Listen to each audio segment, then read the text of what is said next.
बिस्मिल्लाहिर्रहमानिर्रहीम। तो हमारी जो सेकंड वीडियो है वो है जी डेवलपमेंट ऑफ द स्टमक। अब डेवलपमेंट ऑफ स्टमक एक बहुत ही ज़्यादा इंपॉर्टेंट यूक्यू है। अब इनको हम बिस्मिल्लाह करते हैं कैसे बेसिकली ये डेवलप होता है। अब जीआईटी बेसिकली किस तरह से शुरू होती है वो देखें कि हम जब खाना खाते हैं तो हमारे मुंह से होता हुआ जो है वो एसोफेगस में आता है। एसोफेगस से जो है वो स्टमक में आता है और देन स्मॉल इंटेस्टाइन और लार्ज इंटेस्टाइन में चला जाता है।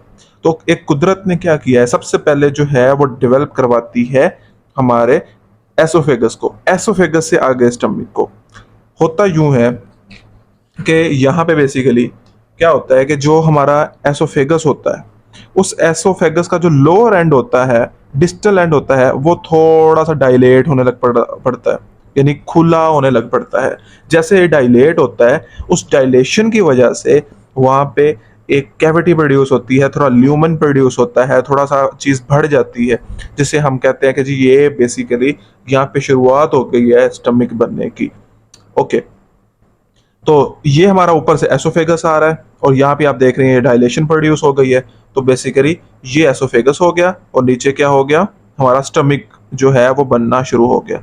अब जो है एसोफेगस और स्टमक को आगे से और पीछे से जो है वो बहुत सारी जो एक पेरिटोनियम की लेयर्स हैं उन्होंने अटैच किया होता है, अपने साथ बांधा हुआ होता है। ये हमारी पोस्टीरियर वाल है, बॉडी वाल है, और ये जो है वो हमारी एंटीरियर बॉडी वाल है। बहुत सारे लिगामेंट्स जो है वो इस तरह से इन पेरिटोनियम की लेयर से बनते हैं। ओके, तो बेसिकली इस तरह से ये जो है वो स्टमक डेवलप होता है। अब जब स्टमक डेवलप होगा तो ऑब्वियसली आपको पता है, जब हम स्टमक की ग्रॉस एनाटॉमी पढ़ते हैं, उसकी एक ग्रेटर कर्वेचर होती है और एक लेजर कर्वेचर होती है। ये ग्रेटर कर्वेचर है और ये लेजर कर्वेचर है। अब ये कैसे होता है? ग्रेटर कर्वेचर का मतलब क्योंकि ये थोड़ा सा ज्यादा कर्व्ड एरिया है। तो ये कैसे होता है? बेसिकली जो डोर्सल बॉर्डर होता है ये बहुत ज्यादा ग्रो करता है, बहुत ज्यादा पॉलिफ्रेट करता है पीछे से, पीछे की तरफ। ठीक है जी। और इस ग्रो की वजह से जो डोर्सल बॉर्डर है वो बेसिकली ग्रेटर कर्वेचर बना देता है वहां पे। ओके, जब ये सब कुछ बन गया तो इसका होता यूं है कि जब सब कुछ बन गया, लोअर सबसे पहले क्या हुआ, एसोफेगस के लोअर एंड पे क्या हुआ जी, डायलेशन हुई। डायलेशन के बाद जो है अब हमने उसकी क्या बनानी है, कर्वेचर बनानी है। कैविटी बना दी, अब उसकी एक लेजर कर्वेचर बनानी है और एक ग्रेटर। लेजर तो वैसे का वैसे ही छोड़ देंगे, ग्रेटर दूसरे में उसके सेल्स पोलिफ्रेट करेंगे और बन जाएगी ग्रेटर कर्वेचर। ओके हो गया। अब जो है उसके बाद हम आ जाते हैं इसकी रोटेशन पे। अब ये हमारे पास एक ट्यूब प्रोड्यूस हो गई है डायलेशन से। ओके, अब कर्व्स बन गई हैं। अब क्या होता है कि जो सामने वाला वेंट्रल बॉर्डर है वो रोटेट करके चला जाता है राइट पे, और जो पीछे वाला बॉर्डर है वो रोटेट करके आ जाता है लेफ्ट पे। ये सामने वाला जा रहा है कहाँ पे? सामने वाला वेंट्रल है और वेंट्रल जा रहा है बेसिकली किस तरफ, राइट की तरफ, और ये पिछला डोर्सल है और आ रहा है लेफ्ट की तरफ। अच्छा, इसको मैं आपको थोड़ा सा ना टेक्निकली दोबारा समझाता हूँ। ये सपोज कर लें आपका स्टमक पड़ा हुआ है। ठीक है जी। अब ये जो स्टमक है, यहाँ पे ये वेंट्रल बॉर्डर है और ये डोर्सल बॉर्डर है। अब वेंट्रल बॉर्डर ऐसे हमारा, आप सपोज करें स्टमक पड़ा हुआ है। अब जब ये मूव करेगा, ये जो वेंट्रल बॉर्डर है ये वो मूव करेगा, तो ये हमारा राइट की साइड की तरफ जा रहा है और ये लेफ्ट साइड की तरफ आ रहा है। ठीक है जी।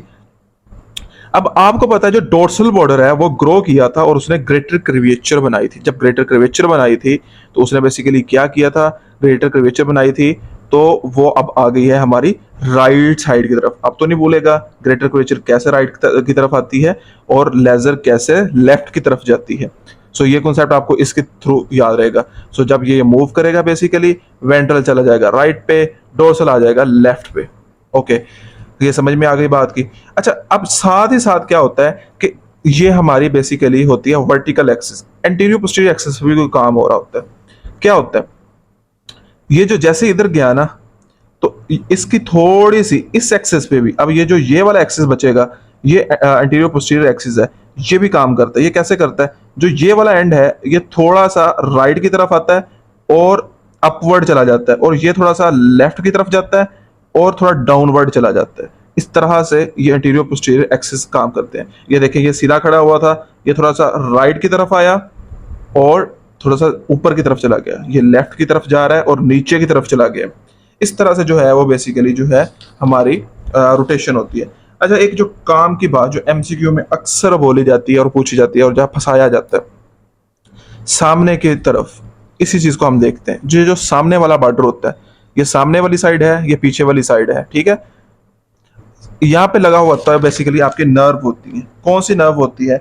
वो होती है बेसिकली हमारे पास जो है वो एक वेगस नर्व होती है। अब एमसीक्यू ये पूछा जाता है जो वेगस नर्व है यहाँ पे कौन सी होती है और यहाँ पे कौन सी होती है।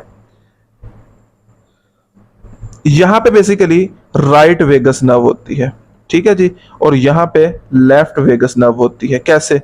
क्योंकि ये राइट साइड पे गया है, साम पहले एंटीरियरली जब लगा हुआ था तो एक वेगस सामने थी एक पीछे थी, यानी हम एंटीरियर और पोस्टीरियर कह सकते हैं। लेकिन जब ये राइट पे चला गया तो अब हम इसको क्या कहेंगे? Right vagus nerve. इसको क्या कहेंगे? Left vagus nerve. ठीक है जी। सो बेसिकली इस तरह से आप इसको आराम से डिस्कस कर सकते हैं।